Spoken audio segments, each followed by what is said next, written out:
So there's a lot. I feel like every time I come on, I say there's a lot going on. But as I laid out in January, at the very st I think it was the 2nd of January when we first met, it was all of that information around there's a lot of planetary changes this year. There's a lot of all the outer planets moving, and that's what's causing a lot of the chaos. It's what's going to continue to cause the chaos, but when we understand what is going on outside of us, it makes working with it from an internal perspective a lot easier. Uh, uh, do I sound quiet? Do I sound okay to everyone else? Just check. Can everyone else hear me okay? Yeah, just in some thumbs up. Okay. I think it might be you, Iona. Um, let's see what happens there. Okay. So, um, where was I? Yeah, so astrologically, at the very beginning of the year, we kind of laid out the foundations that this was going to happen. This is what was coming up. Um, so now we find ourselves at the very, very, very, very, very final part of the astrological new year. Now, as I've said on many occasions, there are different times of the new year to start. So some people celebrate the new year at the end of October, some people do it in January, some people do it at Yule on 21st of December, some people do it at the Chinese New Year on the 17th of February, which is when it was this year. A lot of people feel this Aries, 0 degrees Aries, Aries equinox point as their astrological new year, though. I think because that spring energy gives us that bit of a boost and that bit of get up and go and that like that fire in our belly. And that is where we find ourselves tomorrow. So at the moment, we've had this new moon that was at about 1 o'clock this morning. We've got the Aries equinox. So sorry, the 0 degrees Aries, Aries point equinox tomorrow. And we also have Mercury finish its first retrograde cycle, go direct tomorrow as well. So over this next 48 hours, 24, 48 hours, we've had a lot of old stuff, like purging, baggage, just done. And that continues until the weekend when we then see ourselves start to move forwards into the new astrological year. Now, where this is also worth really noting is that Mercury is currently retrograde, goes direct tomorrow, and it then means that every single planet is going to be direct. We don't get that very often. Usually there's a planet or two doing a retrograde dance and slowing certain things down, certain areas of our lives down. But when Mercury goes direct, everything's moving forwards. Everything's got some momentum to start to build. And it does that until around about middle of May, I think it is. I think it'd be Pluto that goes retrograde first. I haven't actually checked. So because of that, and because we're in the year of the fire horse, we've got all of this forward momentum energy to start to take over as of tomorrow. So it starts to beg a really important question of what have I been learning through these dark parts of the year, especially through Pisces season when my dreams or my subconscious or things like that have been more prevalent, rising to the surface a little bit more.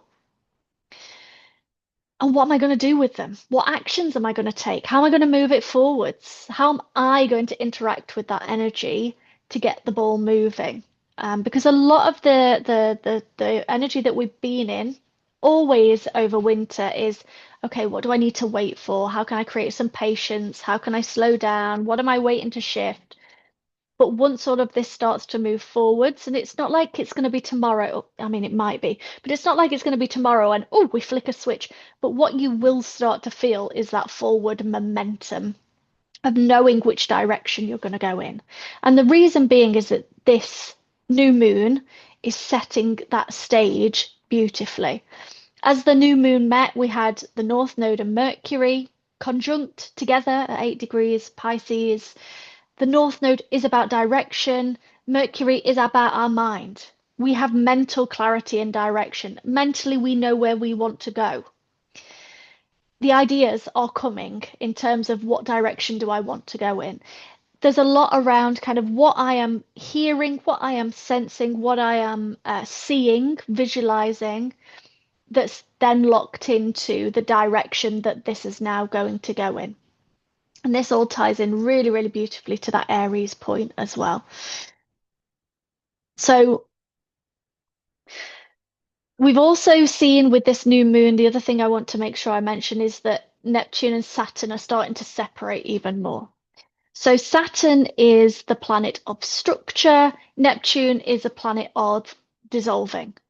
When we've had these conjunct for a long time, like in a close conjunction for a long time, since probably about September last year, but they were in Pisces then. What that has been doing is muddying the waters and confusing the structures, the discipline, the routines, the things that are helpful in our lives, completely confusing them so that we don't know which way's up and which way's down.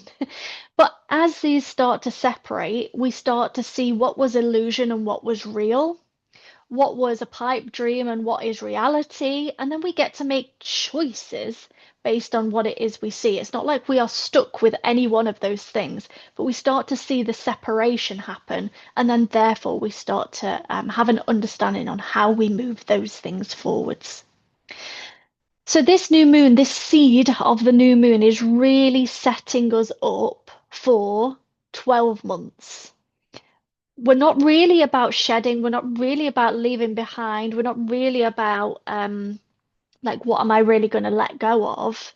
There is undertones of that always because we're in Pisces season, but it's more about the vision going forwards. So it's less about what am I losing and more about what am I seeing as I move forwards through this year.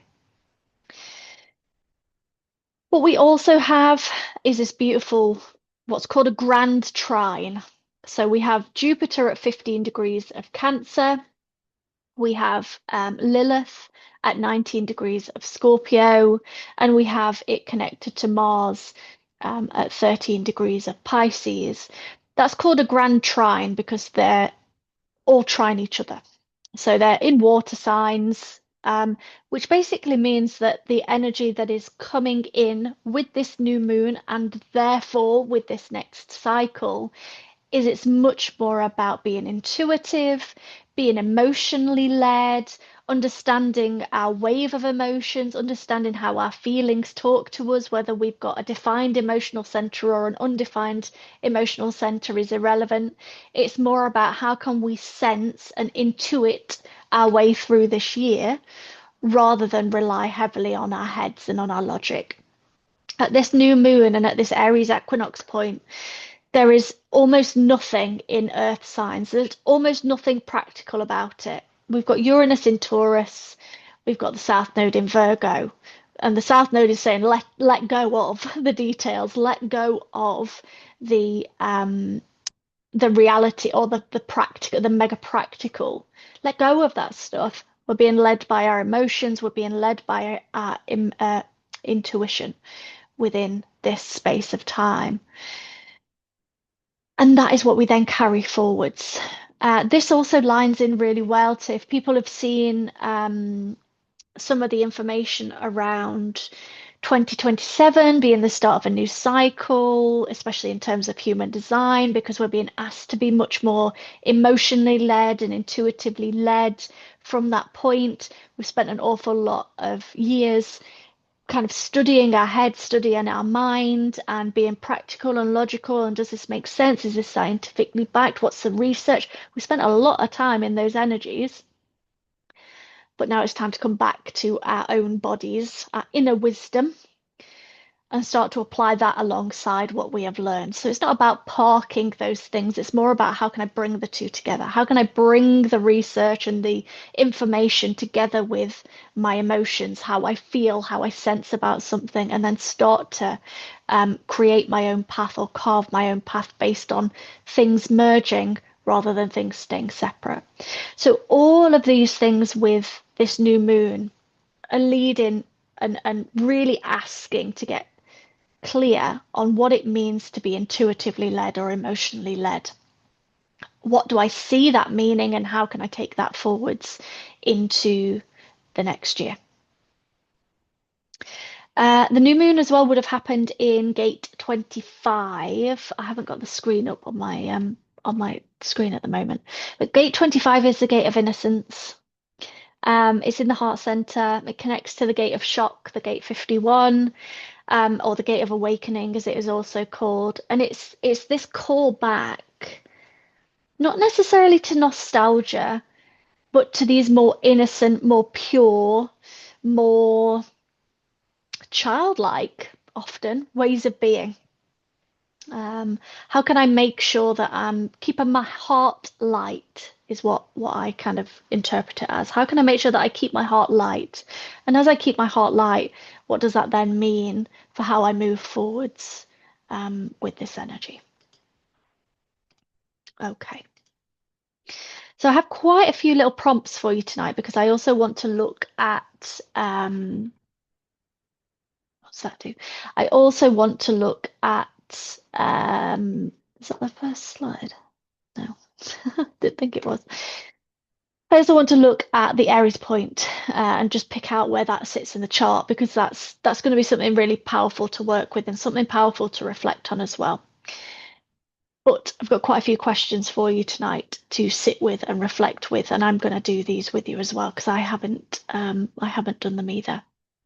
So the first one, just with that Pisces season in mind, we move to Aries season tomorrow. We go from water and this more subdued, more emotionally fueled, more creative energy into fire, which is action and doing and moving things forwards. And, let's take the initiative. Let's get the ball rolling on things. So what has Pisces season taught me about my dreams, my visions for the future? And what I see next. And I'm going to give you a few moments with that question.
Okay, just going to flick over to the next slide. Obviously, if you're still doing that one, you can stay on that one. Something that came to me earlier as I was kind of thinking about, and I was mapping out my year. What do I sense has come through in Pisces season? What has Mercury retrograde taught me? Blah blah blah. As I was cooking my lentils for my dinner, rock and roll. Um, and this idea of true flexes kind of came up, which is not usually a word that I would use. But I'd been for a coffee in the morning and just walked up. I was listening to the birds. Really lucky that I got a nice coffee shop about 5 minutes up the road. Had a beautiful walk up towards the forest, and in my head I was like, what an absolute flex if I'd have said to myself 7 years ago, 7 years ago, when I was stuck cooped up in an office where I couldn't see out the window and having migraines all the time because I needed fresh air and I was too busy inside. If I'd have said to myself then, what would you think if you could just go and get a coffee in the morning? And it sounds really simple, but you could just go and get a coffee in the morning and not have to think about being chained to your desk. What would you say? Um, and it came to me that this idea of true flexes, like what is an actual genuine value? So to some people, that will not be a value to them. There will be other values that they have. And this is why it's really important to just get to know our own. Um, So thinking about what do I now see as the true flexes in life? What are those opportunities or those values or those things that do really mean something to me that I have been shown over the last few weeks whilst we've had this dreamy Pisces energy with us, and just having a scribble of a few values or a few things that mean that to you.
Okay.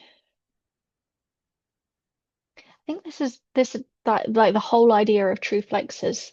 As I say, is that opportunity to just get clear on values before we start a new year.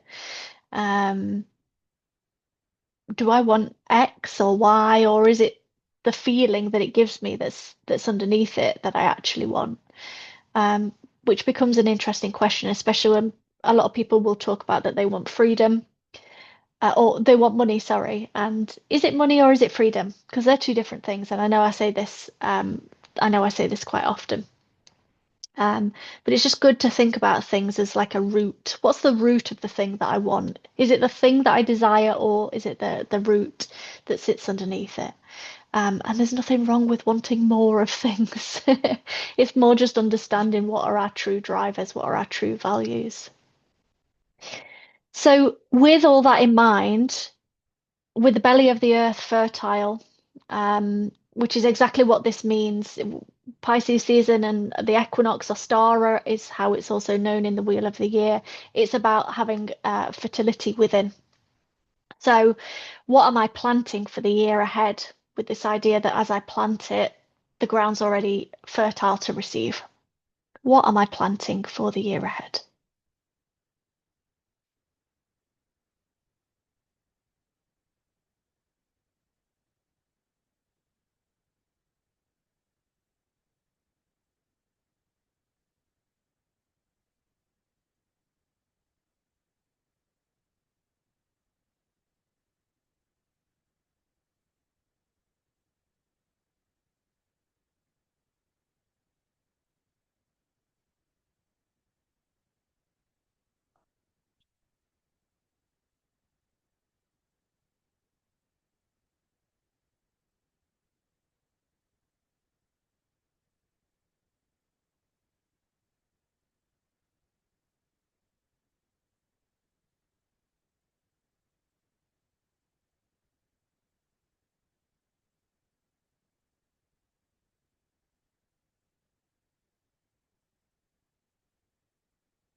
Okay, okay.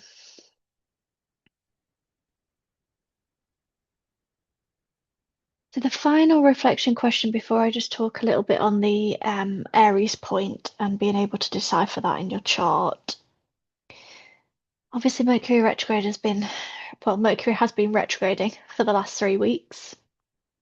Goes direct tomorrow, which, by the way, is a really, again, interesting synchronicity to be happening. Mercury goes direct. Mercury is the planet of communication, of the mind as well, of the messenger between the sky and the earth. That goes direct, so it starts to create forward momentum as we have this equinox and Aries point activation. So as we gain clarity on our thoughts, our ideas, our messages, we also have this forward moving energy that sits behind us as well. So it's a really interesting time for that to be happening. Of all the days when it could be happening, of the 365 others or 364 others. Um, so just thinking specifically over these last 3 weeks, so from kind of middle of February to where we are now, what has become either mentally clearer or muddier over those last few weeks? And what have you learned about yourself during that time? And just seeing what comes through.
Okay.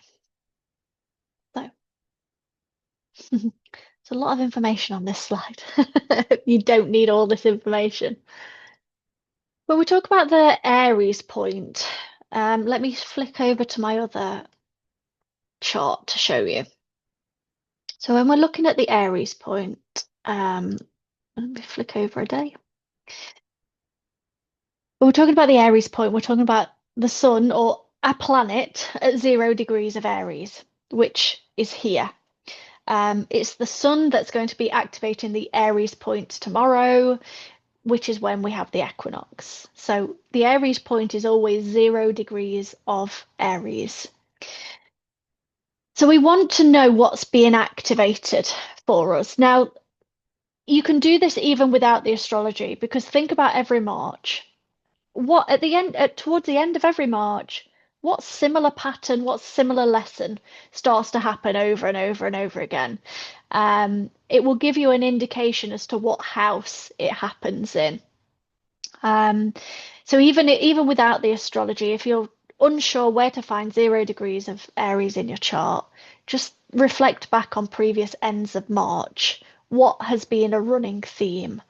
Um, for me, it tends to be a time when I make quite big decisions on closing things, opening things, starting things, ending things. Like it tends to be quite like a identity death or an ego death, which is eighth house, which is where it happens for me. This is not my chart. Um, but when I've reflected, those themes have been really clear. And then I have that lens that I can see through the astrology. So look for 0 degrees of Aries in your chart, there won't be a planet there. You probably won't even see the number 0 degrees, but what you're looking for is this little Aries symbol, and then you're looking for where 0 degrees would be in that segment. Um, so you would see that it sits here in the seventh house for this person, if this was a person, between the end of Pisces and the beginning of Aries. So you're looking for where 0 degrees sits, and then when you find it, if you want to, say if you want to, you can also reflect back on March's past and what has been happening. But when you've found which house it sits in, finding that house that correlates. So first house, second house, third house, all the way to 12th house. Which one does it sit in? And then what's the theme that's related to that? So have a read of that specific house, have a look at the question, and just let yourself reflect on what that start is. Um, because the other thing to say with this is that this is not about planning. This is more about being aware of what new starts are starting to open up, which will become clearer as we go through the next few days anyway. But it's just that lens from which you can look through.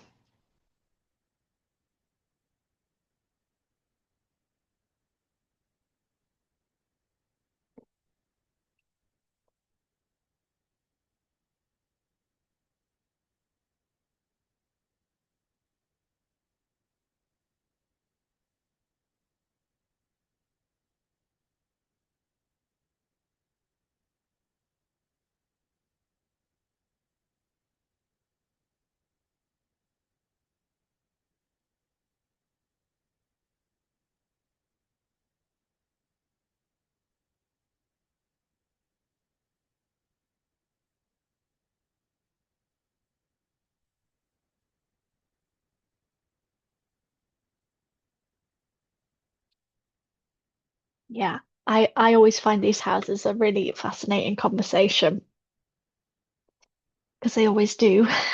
They always do relate.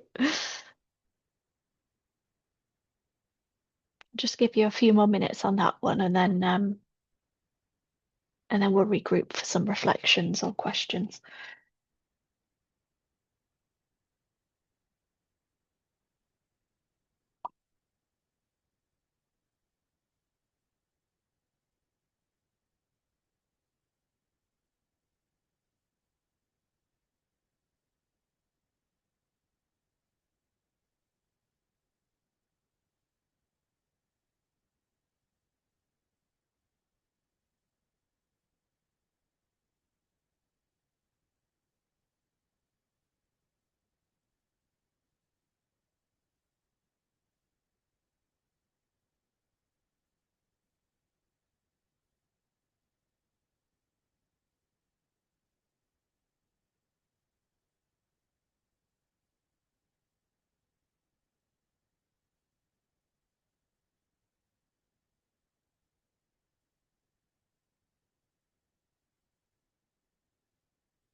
Okie dokie.